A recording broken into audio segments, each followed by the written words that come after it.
Kalau mana-mana waris yang nak mencari badal haji, saya pun cadangkanlah ini Mahat Tahzib ni lah. Pasal saya pun puas hati lah. Mana-mana tu jangan ragu-ragu, kita boleh datang ke pejabat ni, pejabat ni, ibu pejabat ya, dan kita boleh dapatkan penerangan lah dengan lebih lanjut. Dan saya dah dapatkan penerangan ni dan saya pun rasa puas hati lah. Itu saya terus buat pembayaran lah.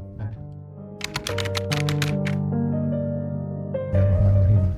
Adalah ini saya Muhammad Isa bin Muhammad Sidin, waris kepada Muhammad Sidin bin Abu dan Cik Yun binti Abdullah yang telah meninggal dunia. Dengan ini mewakilkan kepada pihak Mahat Tahzib untuk menguruskan badal haji, badal umrah, wakaf telaga, wakaf Al-Quran pada tahun ini dengan upahnya sebanyak ringgit Malaysia 8,300 kerana Allah Ta'ala. Alhamdulillah. Jadi saya Fatimah binti Hairani, wakil perundi daripada Mahat Tahzib, terima wakil dan juga amanah untuk melaksanakan badal haji bagi arwah Muhammad Sidin bin Abu dan Cik Yun binti Abdullah pada tahun ini dengan upahnya sebanyak 8,300 kerana Allah Ta'ala. Alhamdulillah. Kita sama-sama sediakan Al-Fatihah untuk arwah ya.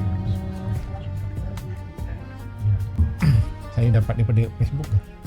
Lepas tu tengok kan, lepas tu saya berbincang lah dengan adik, mana satu dapat 2-3 kan, apa ada yang lain, ada juga lain, tapi dah bincang dengan adik tu lagi. Lepas tu bincang satu hari tu datanglah ke sini, dapat penerangan daripada Cik Fatimah.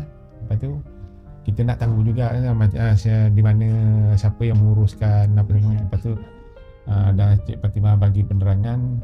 Lepas tu kita balik berfikir, berbincang, kira puas hati lah pasal yang mengurus sana tu memang ada orangnya kan. Kadang-kadang kita tak tahu siapa yang mengurus. Itu pasal saya datang sini nak bertanya sendiri, nak mendapatkan penjelasan lah yang bermakna kita puas hati lah.